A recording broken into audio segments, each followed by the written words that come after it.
So beta, today's lecture is of solutions. बेटा आज जो चैप्टर हम शुरू करेंगे उसका नाम है solutions. It's the second chapter of our you can say +2 syllabus and a very important one also. जब हम solutions की बात करते हैं तो सबसे पहली बात हम करेंगे कि solution क्या होती है. बेटा solution जो होती है वो होती है homogeneous mixture. Homogeneous mixture of two or more things, two or more substances. दो या उससे ज्यादा substances के mixture को हम solution कहते हैं बशर्ते the most important thing in here is homogeneity. बेटा solution की जो पहचान है वो है homogeneity. Solution should be a homogeneous mixture. Now what do you mean by homogeneous mixture? बेटा homogeneous mixture का मतलब क्या होता है कि जब हमारे पास composition throughout a given sample same हो जाए. अगर बेटे composition throughout a given sample same नहीं होती तो वो true solution नहीं होती. ठीक है बेटा, जो true solution है उसमें composition throughout the sample must be same. अब solution में कई तरह की चीजें हो सकती है, मतलब बेसिकली दो बेसिक चीजें होती हैं.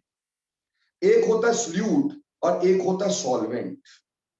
एक होता है solute और एक होता है solvent. अब बेटे डिपेंड करता है कि solvent किसको कहते हैं. ठीक, ये सबसे पहली बात हम बात कर रहे हैं कि एक होता है solute और दूसरी चीज होती है solvent. Now what do you mean by solvent? मेरे बच्चों आप ना अपने जितने फ्रेंड लोग हैं उनसे पूछिएगा सॉल्वेंट क्या होता है. ठीक, उनके टीचरों से पूछिएगा सॉल्वेंट क्या होता है. ठीक, तो आपको एक ही रटा रटाया जवाब मिलेगा. The substance which is present in excess is called as solvent. ठीक, या बोलेंगे जिसमें हम कोई चीज घोलते हैं यानी जिसमें हम कोई चीज डिसॉल्व करते हैं वो सॉल्वेंट है. तो पहले तो उनसे पूछो हमें कैसे पता चला इसी में ये चीज डिसॉल्व हुई. ठीक, आपने पानी को चीनी में डाला, चीनी को पानी में डाला, कौन किस में डिसॉल्व हुआ हमें कैसे पता चला. तो फिर एक दूसरा रटा रटाया जवाब आएगा, बोलेंगे कि जो चीज एक्सेस में है वो सॉल्वेंट है. तो बोलो ठीक है, अगर 50 ग्राम शुगर है, 50 ग्राम वाटर है तो सॉल्वेंट बताओ. अब यहां तो अमाउंट सेम है. फिर एक रटा रटाया जवाब आ जाएगा वाटर. बोला अच्छा चलो 50 ग्राम मिथाइल अल्कोहल, 50 ग्राम मिथाइल अल्कोहल, अब बता दो सॉल्वेंट कौन. तो फिर तीसरा रटा रटाया जवाब आ जाएगा, कोई भी हो सकता है, जैसे पापे का राज हो. ऐसा कुछ नहीं बेटा. तो आज तुम सॉल्वेंट को ध्यान से समझोगे. सॉल्वेंट क्या होता है इसको थोड़ा सा ध्यान देंगे. ठीक, क्लियर. अब सॉल्वेंट जो होता है, सॉल्वेंट कहता है हमें कि सॉल्वेंट वो होता है which gives appearance to the which gives appearance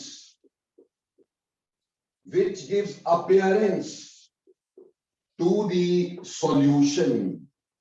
बेटा सॉल्वेंट उसको कहते हैं जो सॉल्यूशन को अपीयरेंस देता हो.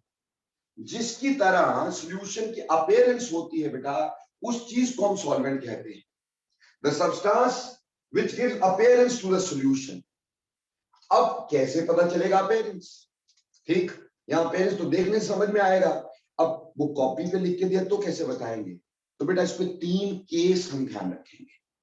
ठीक, केस 1, पहला केस होगा when amounts are different. तो पहला केस है जब solute और solvent ये दो कंपोनेंट है मान लो, तो इनके अमाउंट्स आर डिफरेंट. तो पहली बात आ गई कि when amounts are different, अगर बेटे हमारे पास अमाउंट डिफरेंट हो जाए, ठीक है, यानी एक चीज ज्यादा हो एक चीज कम हो, तो ऑब्वियसली ऐसे केस में हम बोलेंगे the substance present in access, substance present in excess is solvent, तो जो एक्सेस में होगा वो सॉल्वेंट होगा, क्योंकि ये तो ऑब्वियस है ना बेटा कि अपनी जो अपीयरेंस है वो शो कौन कर पाएगा, जो ज्यादा हो। जैसे मान लो आपने पिंक कलर बनाना है, तो पिंक कलर बनाने के लिए आप रेड और व्हाइट का मिक्सचर करते हो। अगर व्हाइट ज्यादा डाल दोगे तो बेटा लाइट सा पिंक बनेगा व्हाइट की तरफ, ठीक, उसमें व्हाइट की ज्यादा अपीयरेंस होगी। रेड ज्यादा डाल दोगे डार्क सा पिंक बनेगा, किस साइड को, टूवर्ड्स रेडिश साइड, तो अपीयरेंस वही शो करेगा जो ज्यादा होगा। जैसे बेटे अगर मुझे ये दे दिया जाए कि मेरे पास 50 ग्राम शुगर है, ठीक, और 200 ग्राम वाटर है, ऑब्वियसली यहां पे जो चीज एक्सेस में है वो सॉल्वेंट है, तो यहां पर water is acting as solvent. वहीं पर बेटे अगर ऐसे दे दिया जाता कि 200 gram of sugar plus that of 550 gram of water, तो ऐसे केस में बेटे हमारे पास शुगर ज्यादा होती तो sugar will act as solvent, तो ऐसे केस में सॉल्वेंट शुगर होती बच्चे, ठीक।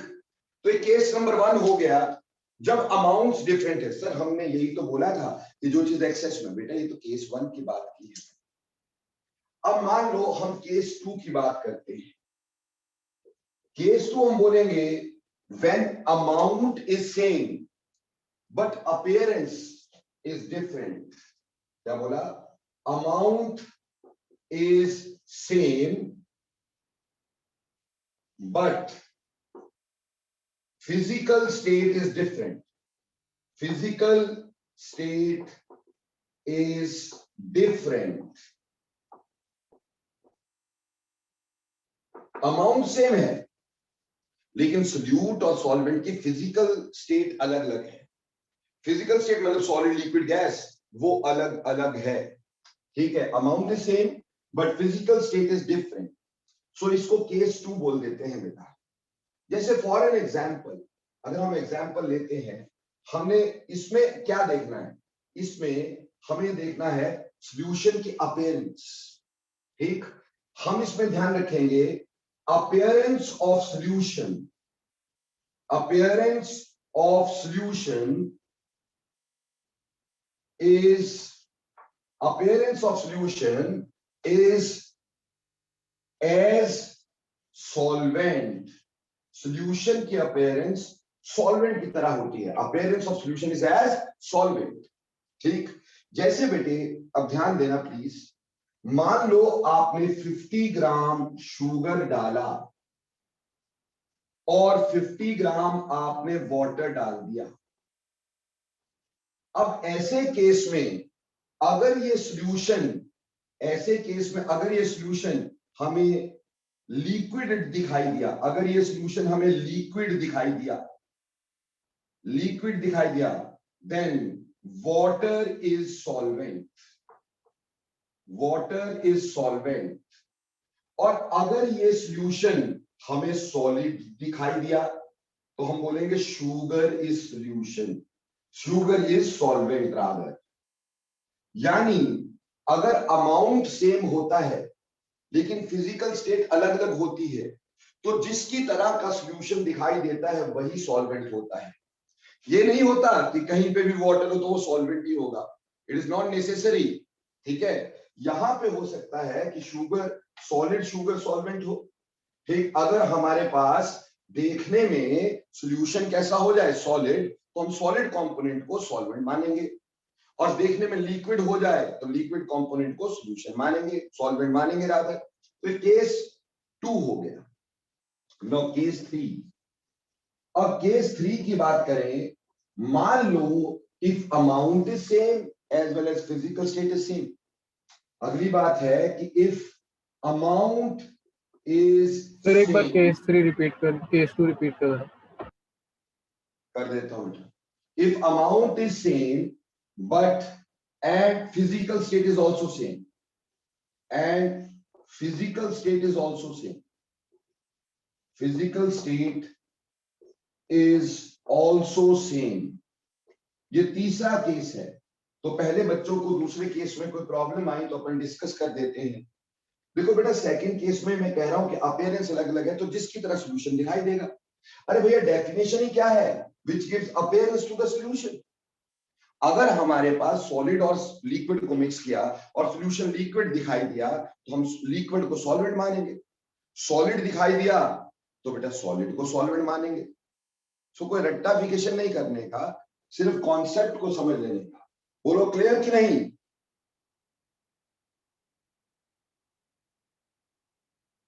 जल्दी बोलो बेटा, क्लियर कि नहीं? Yes, sir. Thank you. अब देखो बेटे, case 3, amount is same but physical state is also same. Amount भी सेम है, फिजिकल स्टेट भी सेम है। जैसे बेटा ऐसे केस में मैंने एग्जांपल ले लिया 50 gram of methyl alcohol plus 50 gram of ethyl alcohol.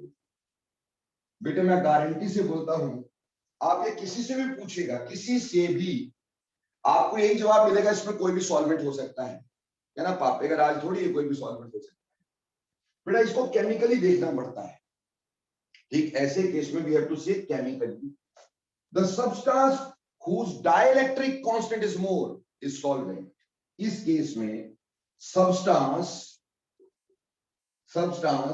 whose dielectric constant is more, dielectric constant is more,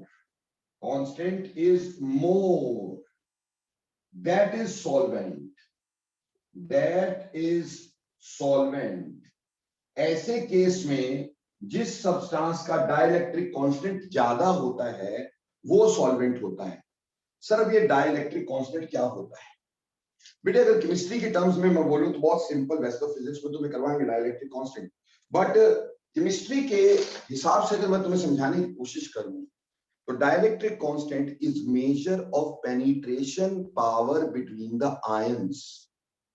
ions के बीच में पेनिट्रेट कर जाने की जो पावर होती है, आयंस के बीच में जो पेनिट्रेट कर जाने की पावर होती किसी भी सॉल्वेंट की, ठीक, power of any solvent to penetrate between the ions, ions के बीच में पेनिट्रेट करने की जो पावर होती किसी भी सॉल्वेंट की, that is measured in terms of dielectric constant. बेटा जिस चीज का डाइलेक्ट्रिक कांस्टेंट ज्यादा होता है वो आयंस के बीच में या पार्टिकल्स के बीच में ज्यादा पेनिट्रेट कर पाएगा। अगर पार्टिकल्स के बीच में ज्यादा पेनिट्रेट कर पाएगा तो वो पार्टिकल अलग अलग हो जाएंगे और उसके आसपास वो सॉल्वेंट इकट्ठा होके उसको अपने अंदर डिसॉल्व कर लेगा। तो ऐसा सब्सटेंस जिसका डाइलेक्ट्रिक कांस्टेंट ज्यादा होगा वो पार्टिकल्स के बीच में पेनिट्रेट ज्यादा करेगा, पेनिट्रेट ज्यादा करने से पार्टिकल्स को अलग करेगा, अलग करने से उसके आसपास इकट्ठा होकर उसको डिसॉल्व करेगा। So that is dielectric constant.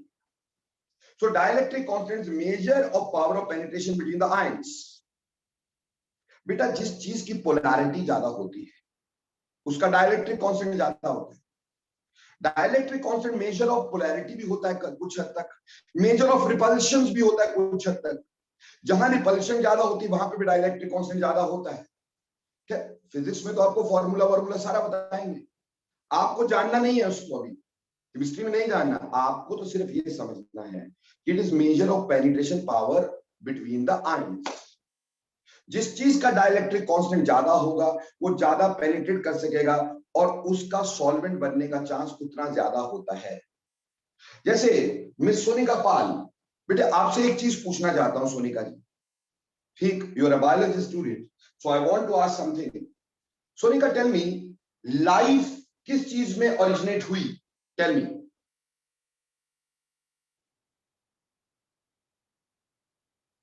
Sonika, are you listening me बेटा? यस, लाइफ किस चीज में ओरिजिनेट हुई?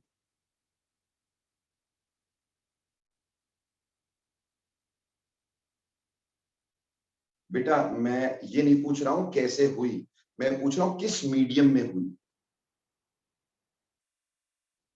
सोनिका बेटे आपने बोला आर्की बैक्टीरिया एक्सट्रीम, बेटे मैं पूछ रहा हूं किस मीडियम में हुई। So that is water, that is water. Life originated in water. आज हम बोल रहे हैं कि मार्स पे जीवन है, कह रहे हैं ना हम लोग, तभी मार्स पे जाने की कोशिश कर रहे हैं।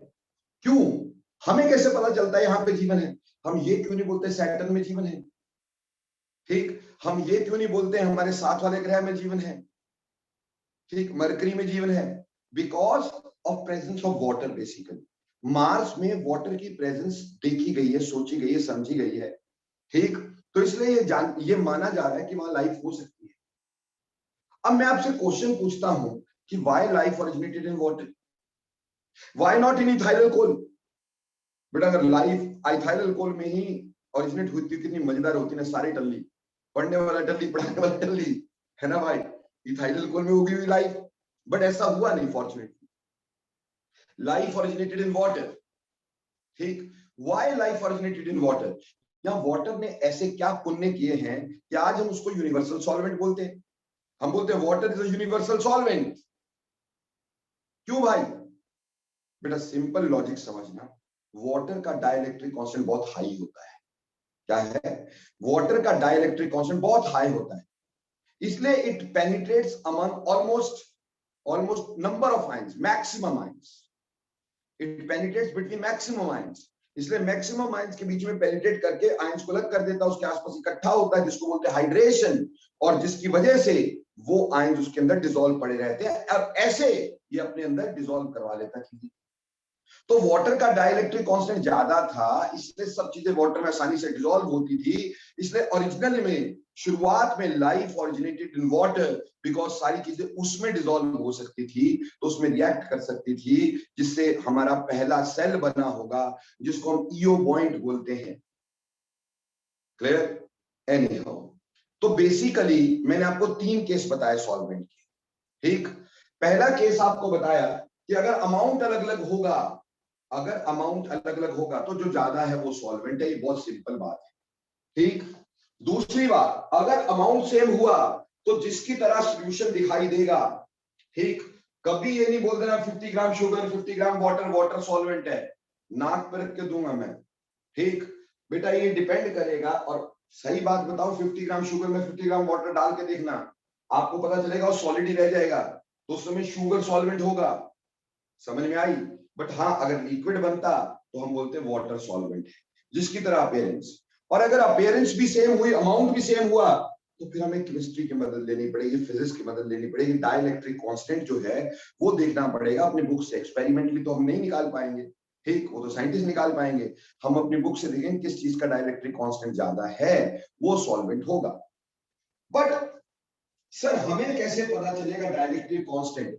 वैसे तो बेटा जिसकी पोलैरिटी ज्यादा होती, पर सबसे बड़ी बात, ये जो चैप्टर हम पढ़ने जा रहे हैं, ये एक्चुअली इसका नाम ही गलत लिखा गया है बुक में, क्योंकि एक्चुअली ये जो चैप्टर है इसका नाम होना चाहिए था डाइल्यूट एक्वस सॉल्यूशंस। क्या होना चाहिए था? Dilute aqueous solutions. एक्चुअली हम चैप्टर वो पढ़ रहे हैं, क्योंकि आगे जितनी प्रॉपर्टीज पढ़ेंगे डाइल्यूट सॉल्यूशंस की पढ़ेंगे बेसिकली। तो डाइल्यूट एक्वस सॉल्यूशन यानी वाटर वाली सॉल्यूशन ज्यादातर, बट चलो डाइल्यूट सॉल्यूशंस की बात करें, डाइल्यूट सॉल्यूशन का चैप्टर है, तो एक चीज एक्सेस में होगी इसमें, इसलिए जो एक्सेस वाला होगा वो सॉल्वेंट होगा अभी हमारे चैप्टर के अनुसार।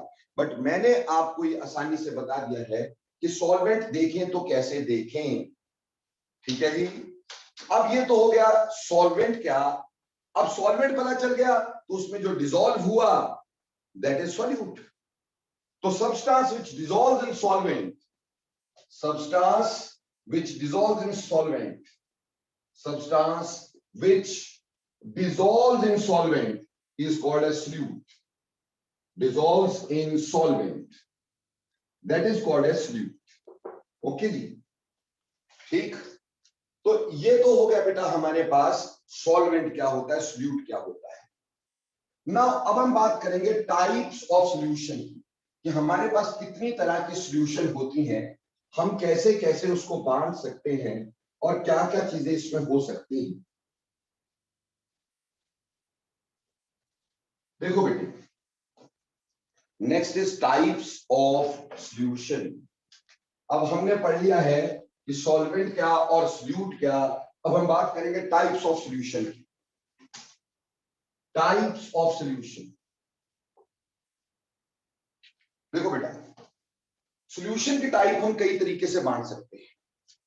सॉल्यूशन की टाइप्स में पहला है on the basis of number of components on the basis of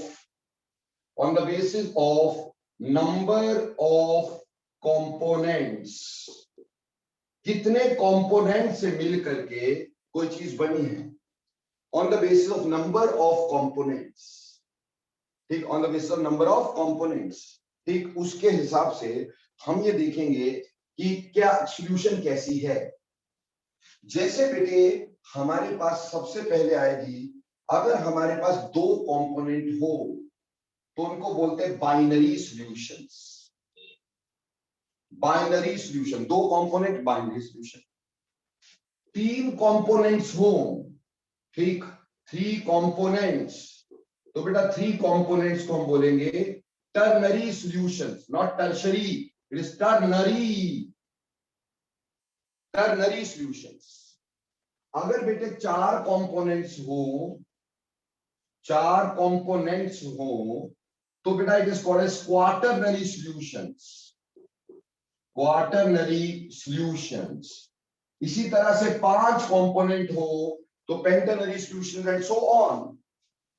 पर एक बात हमेशा याद रखनी है कि सॉल्वेंट सिर्फ एक ही होता है, बाकी सारे सॉल्यूट होते हैं। जैसे अगर बाइनरी सॉल्यूशन की बात करें तो बेटा इसमें एक सॉल्यूट और एक सॉल्वेंट होगा, एक सॉल्यूट एक सॉल्वेंट होगा, ये बाइनरी सॉल्यूशन। अगर बेटा हम अपने इसकी बात करें टर्नरी सॉल्यूशंस की, तो बेटे इसके अंदर टर्नरी सॉल्यूशन के अंदर हमारे पास एक सॉल्वेंट, दो सॉल्यूट और एक सॉल्वेंट होगा।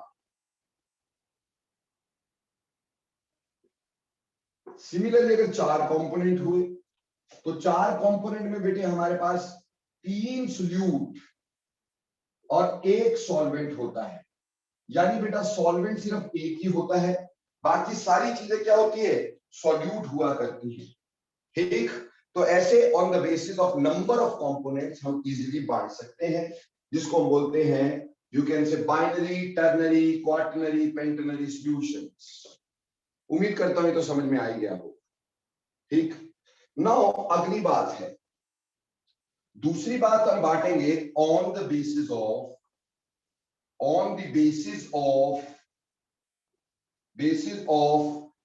solute and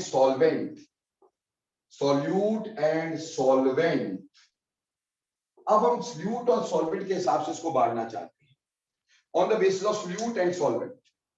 तो देखो बेटे मैंने क्या किया, मैंने यहां पर solute लिख दिया, यहां solvent लिखूंगा मैं, यहां मैं नेम ऑफ सॉल्यूशन लिख दूंगा या टाइप ऑफ सॉल्यूशन लिख दूंगा, या नेम ऑफ सॉल्यूशन या टाइप ऑफ सॉल्यूशन, और यहां इसका चलो एग्जांपल भी हम दे दें, ठीक है जी।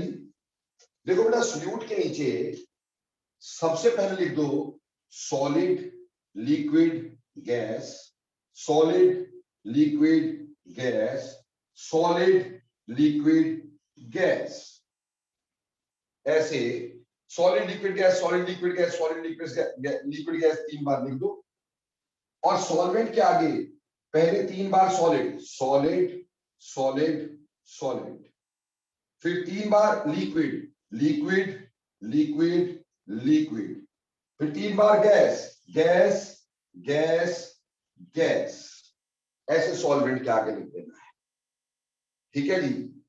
अब देखो बेटे सबसे पहली तरह का सॉल्यूशन हमारे पास आया, solid dissolved in solid, solid को सॉलिड में डिसॉल्व कर दिया, ये पहली तरह का सॉल्यूशन आया।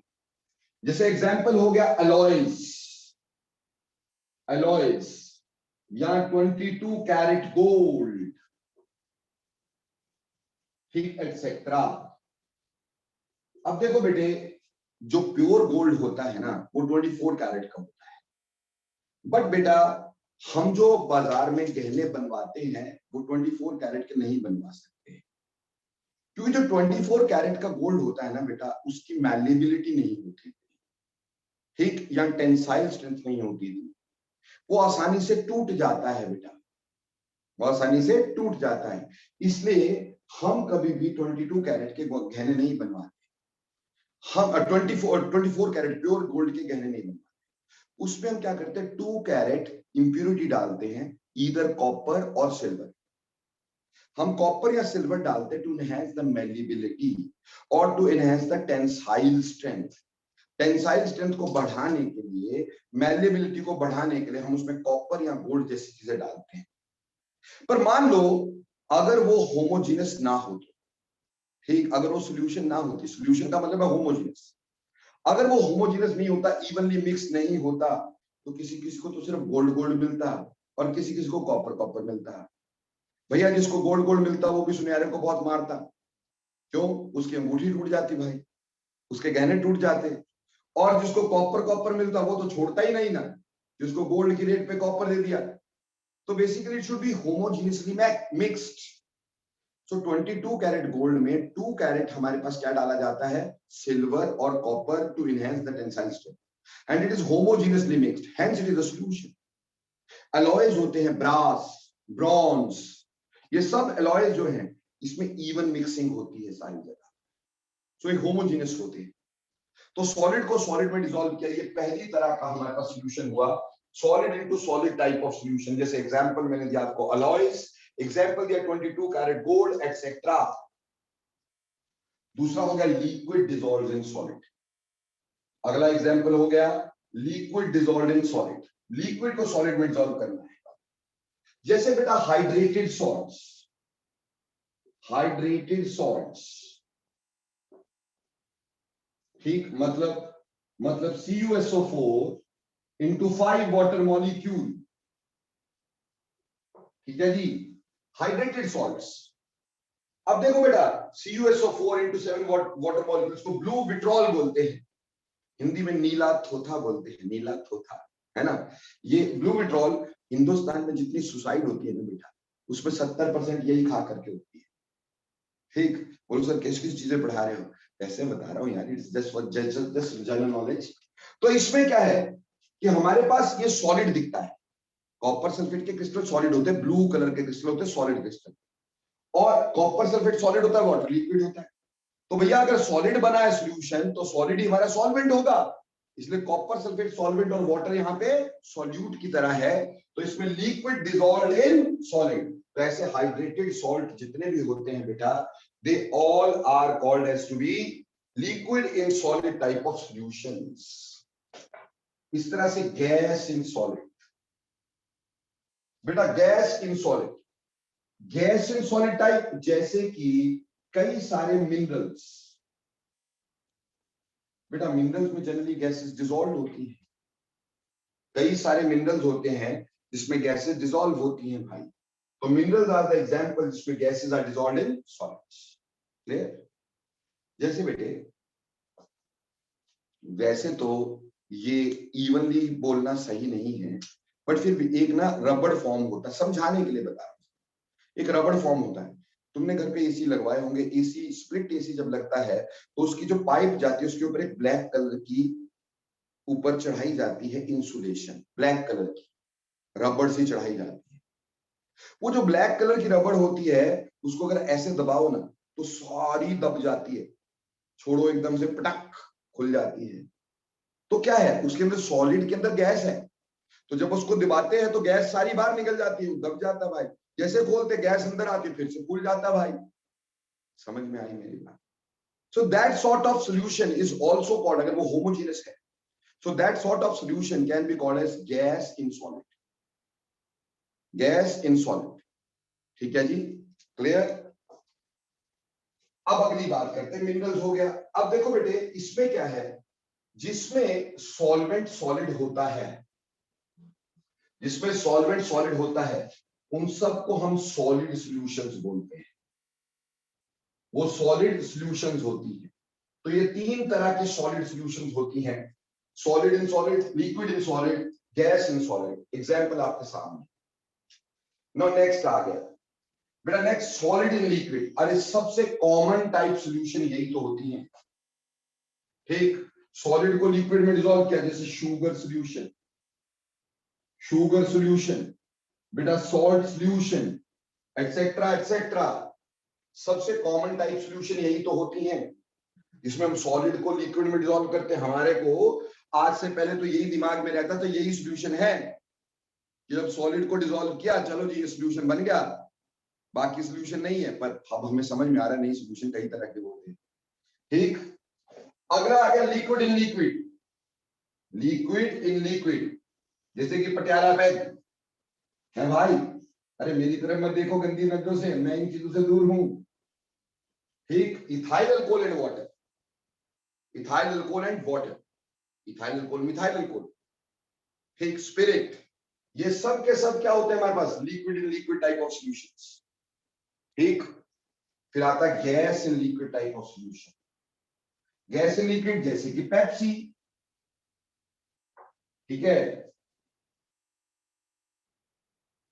माउंटेन ड्यू, डर के आगे जीत है ना। बोलो सर पेप्सी के ब्रांड एम्बेसडर है मेरा ख्याल, नहीं ऐसा कुछ नहीं।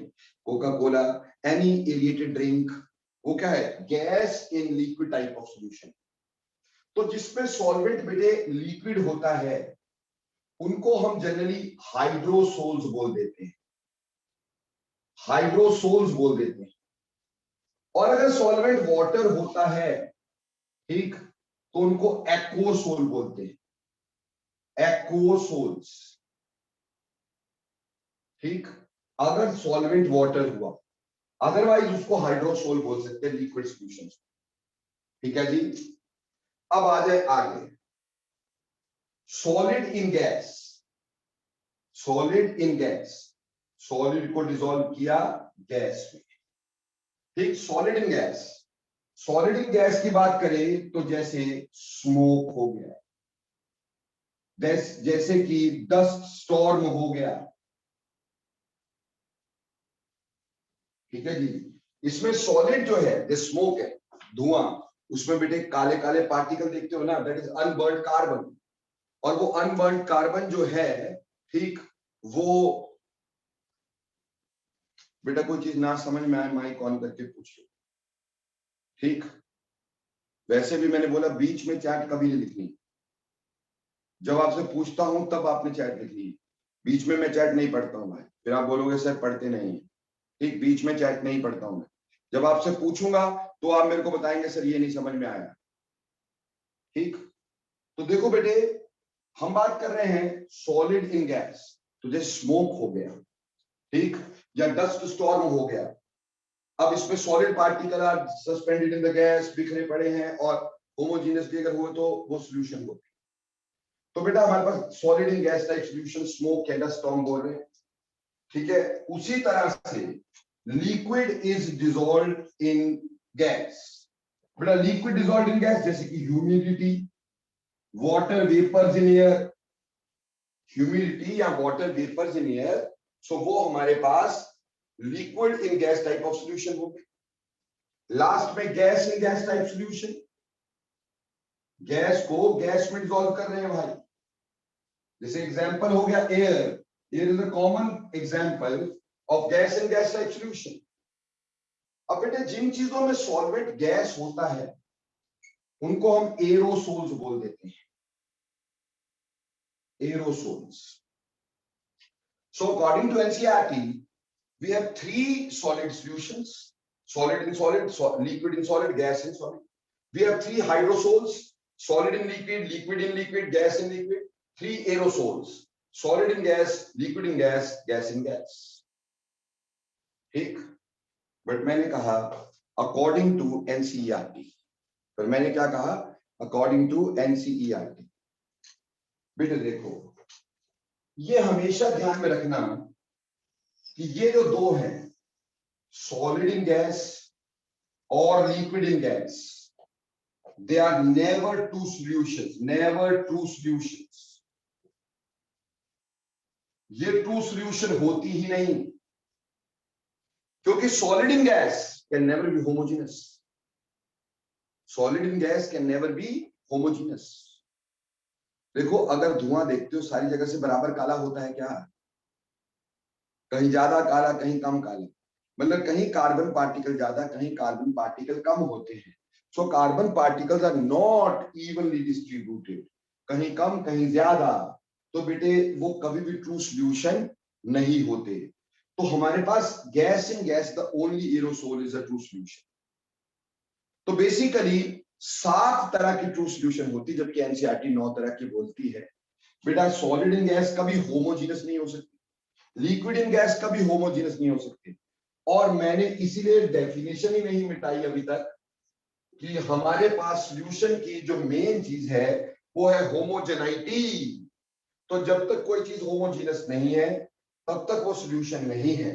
तो क्योंकि solid in gas and liquid in gas can never be homogeneous, hence they are not true solution.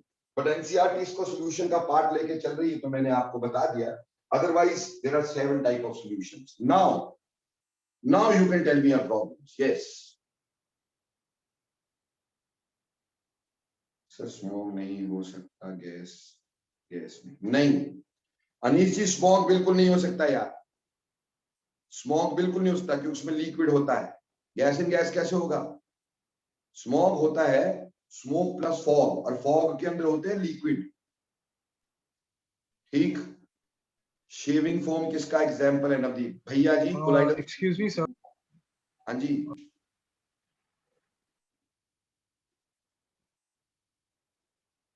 Water in milk, Aniket जी बोलते हैं water in milk, yes it is a true solution. Actually milk अपने आप colloidal solution है, milk अपने आप colloidal solution है। तो अगर वैसे बोलोगे तो ये कोलाइडल सॉल्यूशन ही बनेगा, water in milk colloidal solution ही बनेगा। ठीक। बट हम सिर्फ इस चीज को समझ के चल रहे हैं, आपने बहुत सारा पानी डाल दिया। ठीक। तो ऐसा हो सकता है, पर it is actually a colloidal solution. Yes, anybody else?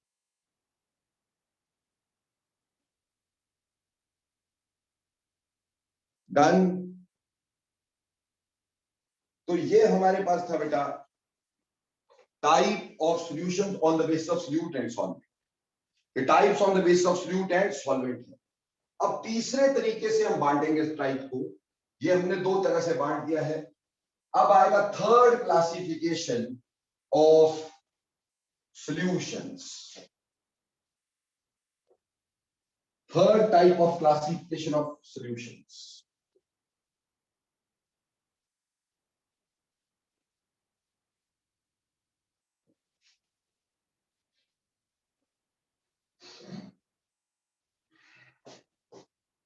देखो जी, जब हम तीसरे टाइप की बात करते हैं, ठीक, तो बेटा that is on the basis of concentration dissolved, on the basis of concentration। तो अब हम बेटा concentration के हिसाब से, on the basis of concentration, concentration के बेसिस पे हम इसको बांटना शुरू करेंगे। देखो बेटा, जब हम कंसंट्रेशन के बेसिस पे इसको बांटते हैं, ठीक, जब हम इसको कंसंट्रेशन के बेसिस पे बांटते हैं, ठीक, तो कंसंट्रेशन होती क्या? सबसे पहली बात यह है कि कंसंट्रेशन होती क्या बेटा? कंसंट्रेशन जो होगी वो होगा amount of solute in a solution, in a solution. एक बात कान खोल के सुन लो बेटे जी, कंसंट्रेशन का मतलब सिर्फ सॉल्यूट के लिए है। कंसंट्रेशन का मतलब होता है concentration of solute in a solution. अब कल को तुमसे कोई बोले कंसंट्रेशन ऑफ प्योर वाटर, तो लड्डू है यार, उसको पता ही कुछ नहीं है। Concentration term does not applies to solvent, it applies to solute. Concentration का मतलब कितना सॉल्यूट ज्यादा या कितना सॉल्यूट कम है। समझ में आई बात? So this is the term for solute only, not for solvent. हालांकि कई लोग ऐसे ही पढ़ा देते हैं कि लिक्विड वाटर और हमने शुगर को मिक्स किया, उसमें वाटर की कंसंट्रेशन इतनी है, उसमें शुगर की कंसंट्रेशन इतनी है, ऐसे लड्डू होते हैं। समझ में आई बात? तभी कैरीकेचर से करके दिखाया तुम्हें। ठीक, कि उसमें क्या है हमारे पास कि शुगर जो होता है बेटा उसकी कंसंट्रेशन होती है। ये थोड़ी है कि सॉल्वेंट की भी कंसंट्रेशन, सॉल्यूट की भी concentration. Concentration term means amount of solute. Clear? अब इसके बेसिस पे अगर कंसंट्रेशन के बेसिस पे बांटने लगे तो हम 3 तरह की सॉल्यूशन बांटते हैं। ठीक, सबसे पहली तरह की होती है जिसको हम बोलते हैं saturated solutions, saturated solutions. Now what do you mean by saturated solution? बेटा saturated solution whose concentration can be varied, whose concentration can be varied at given set of conditions, given set of conditions, जिसकी concentration को हम vary कर सकते हैं at a given set of conditions, ठीक, यानी जो कंडीशन हमें दी गई है उस concentration can be varied at a given set of condition. यानी सिंपल भाषा में बोले हम बोल सकते more solute can be added, more solute can be added, ठीक, at the given set of conditions. बिना कंडीशन को चेंज किए हम उसमें और सॉल्यूट डाल सकते हैं, वो अनसैचुरेटेड सॉल्यूशंस होती है। अपने स्टूडेंट काल में जब आप स्टूडेंट होते हैं तो हमेशा अनसैचुरेटेड बने रहना, कभी भी सैचुरेट बनने की कोशिश मत करना। मैं आप में से कईयों को देखता हूं, many of you behave like saturated solution. हमें तो आता है, गलत होता है। हमेशा जिंदगी में आपने क्या करना है, अनसैचुरेटेड। अरे लिखने में मैंने सैचुरेटेड लिख दिया, इट इज अनसैचुरेटेड, ठीक, क्या बोल रहा हूं, अनसैचुरेटेड सॉल्यूशंस। सो अनसैचुरेटेड सॉल्यूशंस, आई सॉरी मैंने इसमें लिखने में बोलने में तो अनसैचुरेटेड ही बोल रहा था शायद।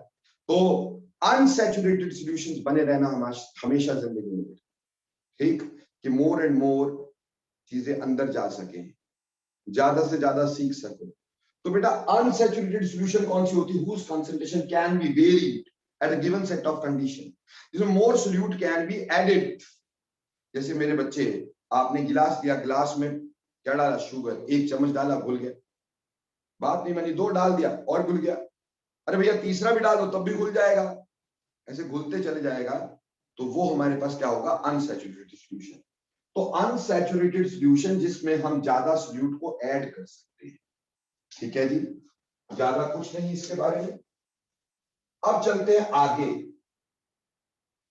बेटा दूसरी तरह की जो हमारे पास सॉल्यूशंस आएंगी जिनको हम बोलेंगे सैचुरेटेड सॉल्यूशंस, सैचुरेटेड सॉल्यूशंस। अब सैचुरेटेड सॉल्यूशन जो होती है, ऐसी solution whose concentration cannot be varied, whose concentration cannot be varied at a given set of conditions, at a given set of conditions। हमने बोला सैचुरेटेड सॉल्यूशन वो होती हैं जिनकी कंसंट्रेशन को हम वेरी नहीं कर सकते eight a given set of condition, जिनकी कंसंट्रेशन को हम नहीं बता सकते बेटा, वो हमारे पास क्या होती है, वेरी नहीं कर सकते, चेंज नहीं कर सकते, उसको सैचुरेटेड सॉल्यूशंस का हम नाम देते हैं, ठीक। जैसे अगर हम इसमें ये बोल रहे हैं कि इसमें no more solute can be added, no more solute can be added, no more solute can be added at a given set of condition, at a given set of conditions। Condition को change करके हम definitely इसमें solute को ज्यादा add कर सकते हैं, लेकिन कंडीशन अगर सेम रखें, ठीक, तो वो हमारे पास कैसा हो जाएगा, no more solute can be added. जैसे बेटा आपने चीनी डालनी शुरू करी, आपने एक गिलास लिया, ठीक है जी, let me take a glass rather, ये एक ग्लास है, इस ग्लास के अंदर आपने लिया था वाटर,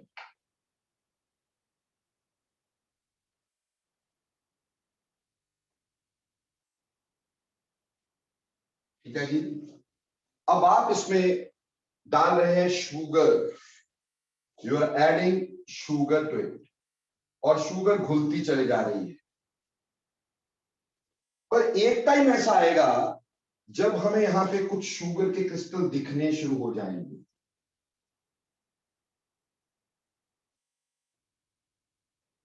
जब हमें थोड़े से शुगर के क्रिस्टल दिखने शुरू हो जाए अनडिजॉल्व, ठीक, जब हमें अनडिजॉल्व यहां पे शुगर दिखनी शुरू हो जाए अनडिजॉल्व, तो समझ लेना है अनडिसॉल्व शुगर, तो समझ लेना है now it is a saturated solution. No, थोड़ी सी, ज्यादा नहीं, थोड़ा सा भी दिखना शुरू हो जाए, ठीक, ज्यादा नहीं, थोड़ा सा दिखना शुरू हो जाए अनडिसॉल्व, तो समझ लेना है कि solution is now saturated, no more sugar can be dissolve. So it contains, हम ये कह सकते हैं कि it contains the maximum amount of solute that it can hold. क्या बोल सकते हैं? It contains the maximum amount of solute that it can hold. It contains the maximum amount of solute, the maximum amount of solute that it can hold, that it can hold at a given set of conditions. ठीक है जी? It contains the maximum amount of solute that it can hold at a given set of conditions. A given set of conditions पे ये maximum amount of solute that it can hold, ठीक? पर हम यहाँ बोल रहे हैं no more solute can be dissolved. Is it correct? No, it is actually not correct. होता ये है कि saturated solutions are always in equilibrium. So this point is very important. Saturated solutions are always in equilibrium. Saturated solution हमेशा एक equilibrium में होती है, और वो equilibrium कौन सा होता है? Which sort of equilibrium is there? बेटा equilibrium में होता है rate of dissolution. Rate of dissolution is equal to rate of precipitation.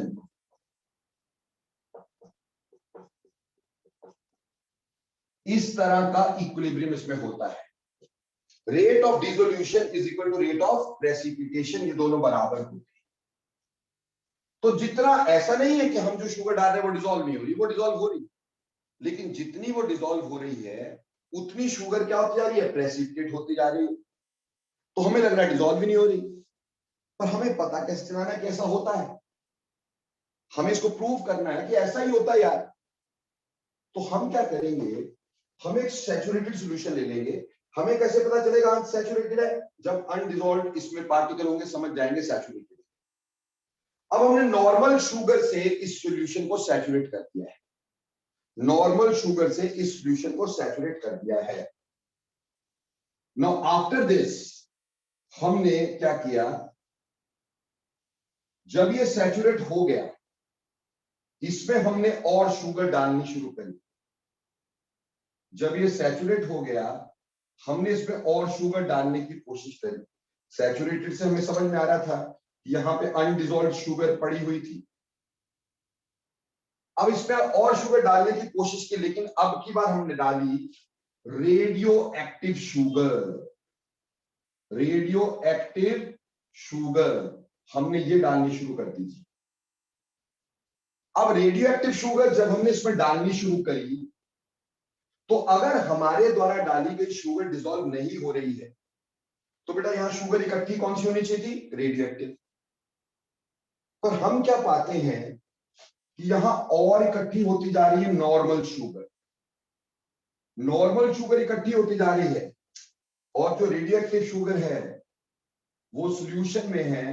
कहने का मतलब वो सॉल्यूशन को रेडियो एक्टिव करते चले जा रहे हैं। ठीक है जी? That is changing our solution into radioactive solution, ठीक। और जो नॉर्मल शुगर थी वो डिसॉल्व होती चली जा रही है, ठीक। तो ये जो शुगर है ये नॉर्मल है, नॉर्मल शुगर। अब हम तो डाल कौन सी शुगर रहे हैं? रेडियोएक्टिव। अगर वो नहीं घुल रही तो इकट्ठी कौन सी होनी चाहिए थी? रेडियोएक्टिव।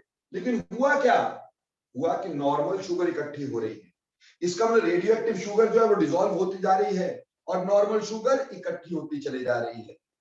बात समझ में आई?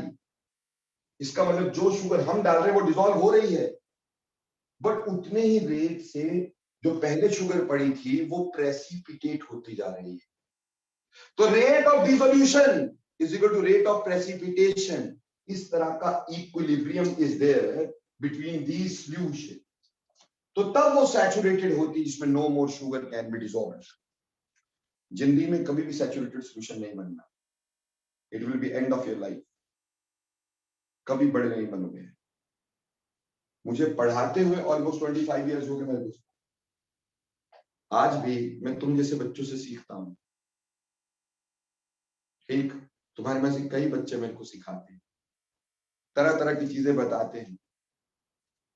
ठीक, कई तरह के दिमाग।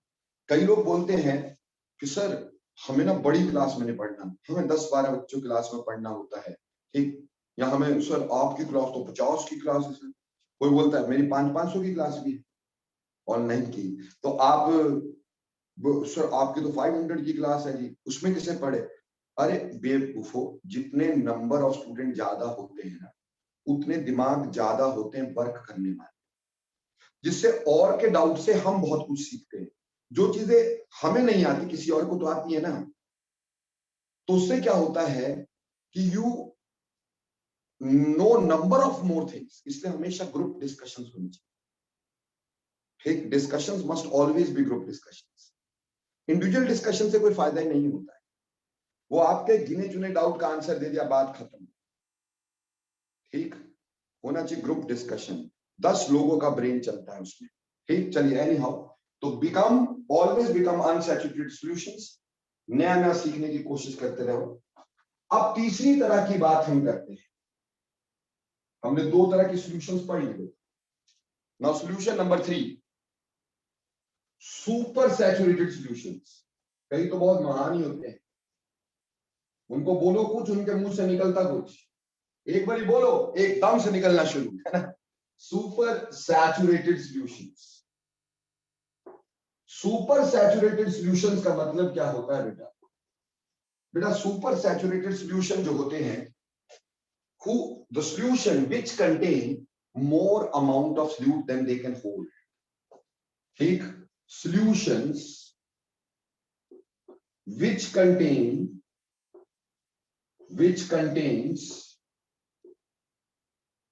more amount of solute than they can hold. ठीक है जी, हम बात करते हैं solution which contain more amount of solute than they can hold. ठीक है जी, जितना उसके अंदर होना चाहिए उससे ज्यादा है। कैसे है बेटा? हमने कंडीशंस को चेंज करके उसकी सॉल्युबिलिटी को बढ़ा दिया।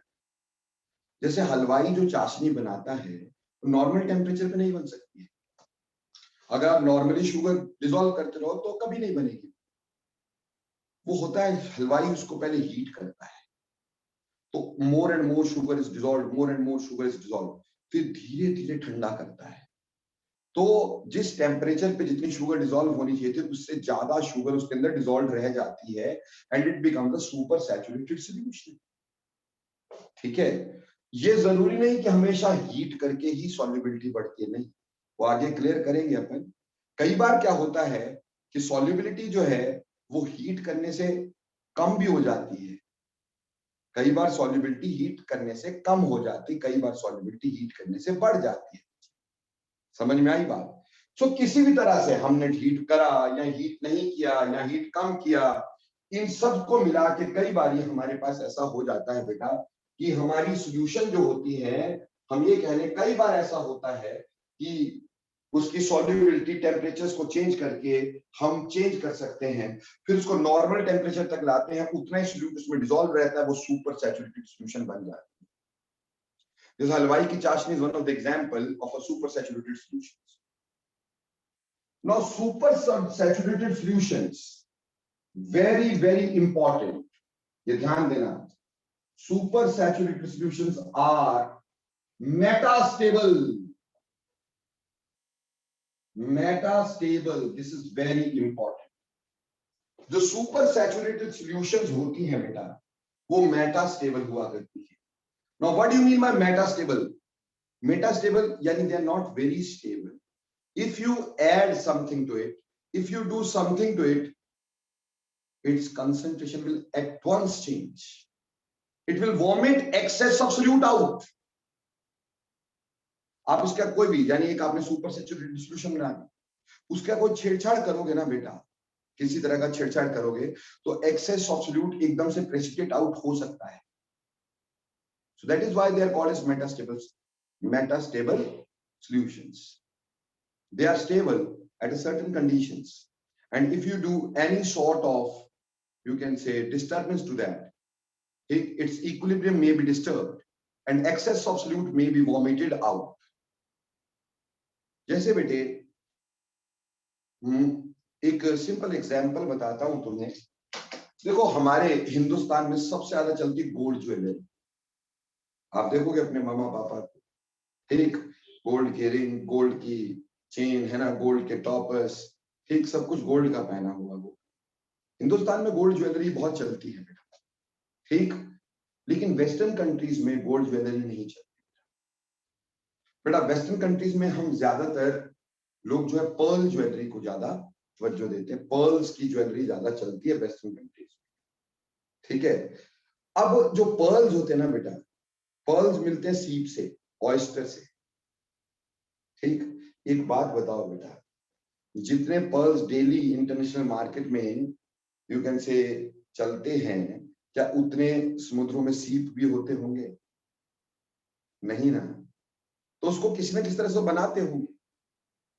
वो इसी सुपर सैचुरेटेड सॉल्यूशन की मदद लेके ही बनाया जाता है.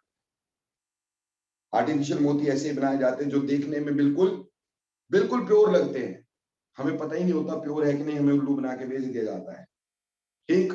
कैसे बनाते हैं? हम सुपर सैचुरेटेड सॉल्यूशन बना लेते हैं, calcium carbonate, calcium oxalate and certain more things. Calcium carbonate, calcium oxalate main preparation है, certain more things are there. अब उसकी सुपर सैचुरेटेड सॉल्यूशन बनाने के बाद हम क्या करते हैं, अपनी तरफ से उसमें एक छोटा सा कैल्शियम कार्बोनेट का छोटा सा क्रिस्टल फेंकते हैं. जैसे वो नीचे गया, टक, उसके जाने से ही उसके आसपास एक्सेस ऑफ सॉल्यूट प्रेसिपिटेट होना शुरू हो जाता है. This phenomena is called as seeding और न्यूक्लिएशन. सीडिंग और न्यूक्लिएशन, ठीक. जैसे मैं तो भगवान से रोज प्रेयर करता हूं, आप भी करते होंगे शायद, कि हमारी ये जो क्लास है ये जल्दी से जल्दी ऑफलाइन हो जाए, ठीक है ना. मैं तो यही प्रार्थना करता हूं, हो जाए तो बहुत बेटर रहेगा, ठीक हो जाए सब कुछ, तो हम ऑफलाइन मिले. क्योंकि ऑफलाइन की एनर्जी जो होती है वो एक अलग एनर्जी है. ऑनलाइन की एनर्जी, कोशिश तो मैं पूरी करता हूं कि आपको एनर्जी पूरी ट्रांसफर करूं, और पूरी कोशिश करता हूं आपको हर तरह से सेटिस्फाई करने की. बट एनी हाउ जो ऑफलाइन बात है वो तो अलग ही है, ठीक. तो एनी हाउ जब भी ऑफलाइन हो तो आपका स्कूल भी खुले, आपको स्कूल में प्रैक्टिकल करने पड़े. तो बेटा प्रैक्टिकल में आपके पास, अगर हम देखें प्रैक्टिकल में देखें, तो प्रैक्टिकल में आपको एक क्रिस्टलाइजेशन होता है, क्रिस्टल्स की फॉर्मेशन है इस बार +2 में, प्रैक्टिकल्स में अगर हुए तो उसमें सुपर सैचुरेटेड सॉल्यूशन ही बनाना होता है. पर कई बार क्या होता है, उसके हमारे पास क्रिस्टल बन ही नहीं पाते. हम कोशिश कर रहे होते, क्रिस्टल बन ही नहीं रहे होते. तो आपको एक ट्रिक सिखा देता हूं. करना क्या है कि आपने अपने आसपास से ना ढूंढ के कोई छोटा सा कण, छोटा सा गंध का कण, छोटा सा कोई भी कंकर फेंक देना उसके अंदर फटाफट से. जैसे फेंकोगे ना तो एक्सेस ऑफ सॉल्यूट उसके आसपास इकट्ठा हो जाएगा. That is nucleation seeding. या फिर ग्लास की जो रॉड आपको मिलेगी उस ऐसे डिसॉल्व करने के लिए, उसको बीकर के साथ खूब रगड़ना. जैसे ग्लास का टुकड़ा ढम नीचे गिरेगा, उसके आसपास एक्सेस ऑफ प्रेसिपिटेशन फटाफट से हो जाएगी दोस्तों, ठीक. ये ट्रिक है. But anyhow I was talking about the saturated solutions metastability. तो मेटास्टेबिलिटी का मतलब ये हुआ ना कि भैया अगर आप इसमें कोई छेड़छाड़ करते हो तो excess of solute may be vomited out. I am using here word may be, not always. ठीक, तो कहने का मतलब मेटास्टेबल होती हैं, ठीक, इनका excess of solute may be precipitated out if you do any sort of, you can say छेड़छाड़ with it, so they are metastable. Clear? Now tell me, आप ये तीनों तरह के सॉल्यूशंस समझ गए, अनसैचुरेटेड क्या, सुपर सैचुरेटेड क्या और अनसैचुरेटेड क्या, अनसैचुरेटेड, सैचुरेटेड, सुपर सैचुरेटेड।